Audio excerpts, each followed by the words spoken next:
Guys, അപ്പോൾ ഇന്ന് നമ്മളെ അനസിൻ്റെ ബർത്ത്ഡേ ആണ്. അപ്പോൾ നമ്മൾ കേക്കൊക്കെ ഓർഡർ ചെയ്തിട്ട് ഡ്യൂട്ടി കഴിഞ്ഞ് പറഞ്ഞാണ് നമ്മൾ കേക്ക് റെഡിയാണ്. അവൻ ഫുഡ് പറഞ്ഞു. അപ്പോൾ നമ്മൾ ഫുഡ് കഴിച്ചിട്ടാണ് കേക്ക് മുറിക്കുന്നത്. Bye guys. ഇതാണ് നമ്മളെ ബർത്ത്ഡേ ബോയ്. ഹായ്. ചിലവൊക്കെ ബർത്ത്ഡേ ഫുഡൊക്കെ വാങ്ങിച്ചിട്ടുണ്ട്. നമ്മൾ ഫുഡ് കഴിക്കാൻ പോവുകയാണ്. 23 years old now.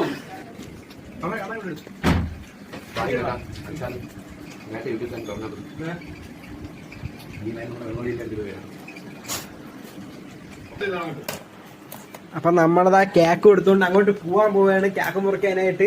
എടുത്തിട്ട് വാടാ. പാവോടാ, ഒന്നും ചെയ്യില്ലടാ അവരെ. അയ്യോ പാവോടാ.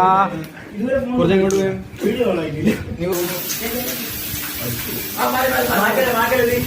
ഇങ്ങനെ കേക്ക് കിട്ടിയ